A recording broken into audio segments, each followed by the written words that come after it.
둥둥 수요 특강 달을 가리키다.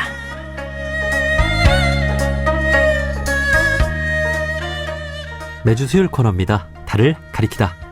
성현들은 달을 가리키고 있지만 우리는 그 손가락만 보고 있지 않은지 돌아보는 시간인데요. 종교의 문자나 상징이 아니라 그것이 가리키고 있는 종교에 참된 가치에 대해 생각해보는 시간입니다.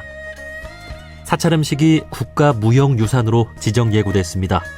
사찰음식은 불교의 정신을 담아 사찰에서 전승되어 온 음식으로 불교가 우리나라에 전래된 후 오랜 기간 한국의 식문화와 상호 영향을 주고받으며 발전해 왔는데요. 국가유산청은 사찰음식의 국가무형유산 지정 이유로 불교의 불살생 원칙, 생명 존중, 절제의 철학적 가치를 담아 고유한 음식 문화를 형성했고 전통 조리법을 유지하면서 창의적인 재해석으로 음식 문화의 다양성과 창의성에 기여한 점을 꼽았습니다. 사찰음식에 담긴 정신과 가치에 대해 사찰음식 명장이신 마하연 사찰음식문화원 원장 우관 스님과 나눠보겠습니다. 스님 안녕하세요. 네, 안녕하세요. 반갑습니다. 네, 반갑습니다. 자, 사찰음식이 국가무형유산으로 지정 예고됐습니다. 이게 어떤 의미가 있다고 보시는지요? 사실은 무형문화재라는 것 자체가 사실 엄청난 일인데, 불교에서의 그런 일상적인 수행식, 그리고 어떤 바루공양의 전통적인 그런 식사법의 대표죠. 근데 그런 사찰음식 문화를 온전히 보존하고, 계승, 그리고 전 세계인이 사찰음식에 깃든 그런 정신과 가치를 함께 나누고, 사찰음식이 우리 국민들의 어떤 심신 건강의 증진 및 한식 그 문화 발전에 크게 기여할 수 있게 된 공식적인 인정 내지는 네. 그런 공식적인 발전 가능성이라고 봐야 되지 않을까요? 네, 아주 큰 의미가 있다고 생각이 듭니다. 그렇죠. 네, 예. 우리 국민들 모두가 이 사찰음식에 담긴 그 불교의 정신을 배워야 하지 않을까 싶은데요. 이 사찰음식에는 불살생, 생명 존중, 절제의 철학이 담겨 있다고요? 그렇죠. 그런 철학적인 가치를 음식에 구현해서 그 고유한 음식 문화를 형성하는 건데, 사실은 불살생이라는 것 간단하게 말하면 육식을 금하는 거죠. 근데 그 육식을 금한다는 의미가 그냥 단순히 불살생이 아니고, 네. 우리 안에 가지고 있는 생명 존중 사상, 그러니까 나 아닌 타인, 다른 생명을 죽인다는 것 자체가 자비종자가 끊어지는 그런 일이 됨으로 해서 네. 육식을 하지 말라는 거예요. 그래서 사실은 불교적인 세계관, 불교적인 철학적인 가치가 그런 음식에 구현된 그런 정신이 담겨져 있는 것이기 때문에 그냥 단순히 육식하지 말아라, 그냥 그런 의미가 아니죠. 예. 그러니까 생명 존중 사상에서 온 거라고 보면 되겠죠? 네. 사실 우리 양심이 우리가 육식을 하는 것뿐만이 아니라 생선을 잡을 때도 죽는 모습을 우리가 보진 않지만 얼마나 좀 안타깝습니까? 사실은 말하자면 인간이 아닌 다른 생명의 입장에서는 얼마나 두렵고 얼마나 공포감이겠어요. 그렇죠. 근데 우리는 그걸 인지하지 못하고 그냥 우리의 먹잇감으로 단순히 말하자면 먹고잡이처럼 찾는 거기 때문에 사실은 생명 존중이라는 관점에서는 엄청 무자비한 거죠. 그렇죠. 네, 예. 그렇지만 또한 또 인간이 살아가야 되는 또 그 삶이 영위해야 되는 또 그런 관점에서는 또 그게 필요한 양식이기도 하기 때문에 그것이 무조건적으로 먹지 말아라, 무조건적으로 안 된다는 건 아니에요. 네. 부처님께서도 병이 들었을 때는 생고기를 먹어도 좋다고 허락을 하셨어요. 예.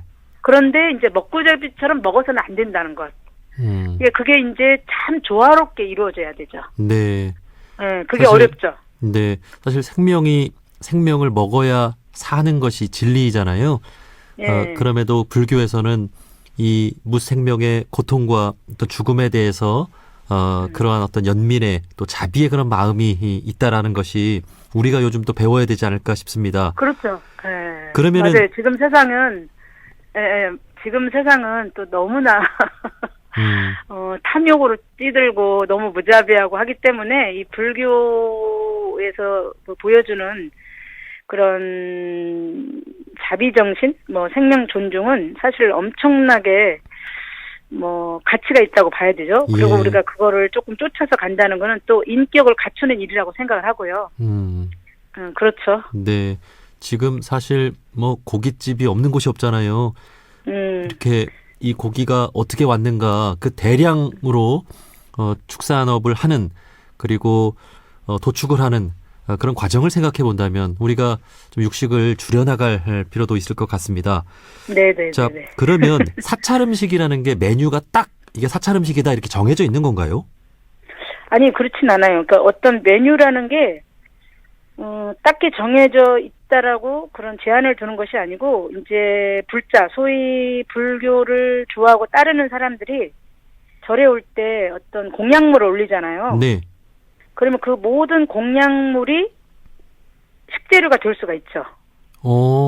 그러니까 과일이든 채소든 올리는 그런 공약 올리는 그 식재료를 가지고 우리가 조리를 하게 되고 그리고 이제 보통 사찰이 그 산속에 있다 보니까 주변에 산야초를 활용해서 그걸로 조리해서 그리고 우리가 그거를 대중 스님들께 공양 올리고 함께 나누어 먹는다는 것. 예. 그렇기 때문에 그냥 어떻게 딱 한정돼 있고 메뉴가 정해져 있는 것이 아니고 불자들이 올리는 모든 공양물이 식재료가 되고 그 식재료를 활용해서 그리고 산야초를 활용해서 그래서 무한이에요, 무한. 사실은. 예. 어떤 것이든지 다 가능하다. 그러면 사찰 음식의 다양성과 창의성도 담보돼 있는 거네요. 그렇죠, 그렇죠. 지금은 더더구나 식재료가 너무 좋은 세상이 돼서 근현대 이렇게 보면 말하자면 70년대, 80년대 비교할 수가 없죠. 지금은 굉장히 또 식재료가 좋다 보니까 굉장히 창의성이 발현되고 엄청나게 식문화가 다양화돼 있죠. 예. 그럼에도 그 정신만큼은 수천 년의 역사를 이어왔다는 생각이 듭니다. 그렇죠, 그렇죠, 예. 그렇죠. 이 사찰 음식은 이제 육류나 생선을 먹지 않고 또 오신채가 없이 조리하는 채식이라고 하는 그런 또 특징은 있잖아요. 예. 그 역사는 얼마나 된 거예요? 우리가 이제 지금 불교의 발생지가 인도잖아요. 네. 그러니까 인도에서 그 2500년 전에 발생이 돼서 스리랑카, 미얀마 말하자면은 남방 국가에 전파가 되고 또 중국으로 해서 한국으로 이제 북방 국가로 이렇게 전파가 됐는데 저희 한 1700년 역사라고 보면 되고요. 와. 그 불교의 그 1700년 전승 이래 그 역사 속에 이어져 오고 있다고 현재까지 보면 되는 거고 단지 이제 그 속에서의 음식의 문화는 불교 정신을 깃들어서 함께 가고 있다. 그렇게 보면 되겠죠? 예. 그 우리나라도 각 지역마다 특산물이나 대표적인 음식은 좀 다르잖아요. 그렇죠. 각 지역마다 사찰에서 이제 전승되어 온 사찰 음식도 조금씩 다른가요? 그렇죠. 어쨌든 간에 우리가 사찰 음식을 떠나서 그 일반 음식도 각 지역마다 그 얻을 수 있는 그 식재료들이 다양하고 다르잖아요. 네. 그러다 보니까 그 사찰도 전국 각방에 있고 그러다 보니까 그 각 지역에서 얻을 수 있는 식재료를 활용하고 또 그 사찰에 위치한 지역의 그 향토성을 반영해서 예를 들자면 경상도, 전라도, 경기도, 충청도 또 특산물이 다 다르잖아요. 네. 그러니까 그러한 또 그 지역에 위치한 사찰마다 조금씩 그 풍토성 말하자면 향토 식재료에 따라서 음식이 다르다는 것. 예. 그렇지만 어쨌든 불교적인 그런 정신의 관점에서는 기본 식재료나 기본 조리법이나 이런 것은 변함이 없고 같지만 단지 식재료에 따라서 조금 다르다는 것. 예. 어떤 계절에 따라서도 그렇고 그런 차이가 좀 있겠죠. 그 좀 바보 같은 질문일 수도 있는데요. 우리가 전라도 음식 맛있다고 하잖아요. 전라도에 있는 사찰의 음식들은 더 맛있나요? 그렇게도 볼 수도 있겠지만 또 그 절에 어떤 스님이 사느냐에 따라서 또 다르겠죠? 그렇군요. 네. 자, 그리고 이 사찰 음식이 그 국가 무형유산으로 지정된 데는 오랜 시간 민간의 식문화와 상호 영향을 주고받으며 발전해 왔다라는 것도 꼽고 있는데요. 사찰 음식이 네네. 민간에도 많은 영향을 또 줬겠죠? 그렇죠. 아무래도 이제 뭐 그 민간에 영향을 미쳤다라는 것은 육류와 뭐 오신채를 사용하지 않기 때문에 채식주의자나 뭐 비건들에게는 사실은 직접적으로 엄청난 그 도움을 줄 수가 있고요. 예. 그리고 직접 사찰에서 장류라든가 뭐 효소 발효식품을 만들고 부각류 뭐 나물들이 또 발달돼 있기 때문에 음식을 연구하고 특히 한식에서는 사찰 음식이 지대한 영향을 미쳤다고 볼 수가 있죠. 아, 예.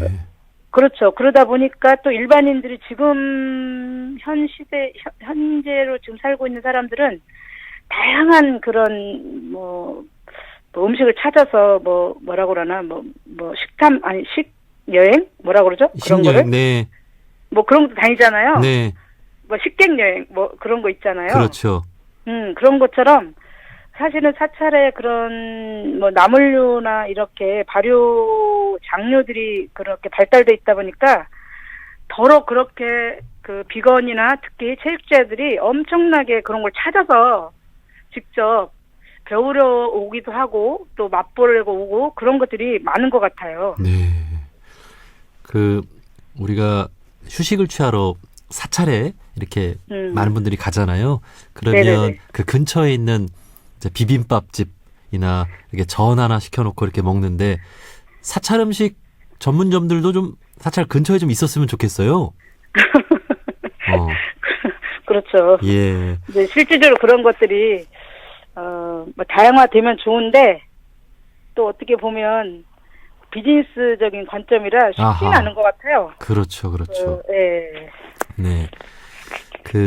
특히 이제 부처님 오신 날 되면 사찰 찾는 분들 많이 계신데 거기서 또 비빔밥 이렇게 해주시면 그렇게 맛있습니다. 예. 맞아요.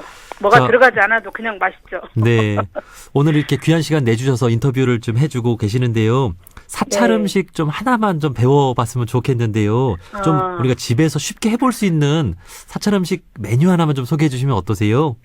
지금 이제 추웠던 뭐 겨울도 조금 지나가고 이제 따뜻한 훈풍이 불어오는 봄날이 되는데 벌써 개나리도 피고 뭐 진달래도 피고 그렇더라고요. 네.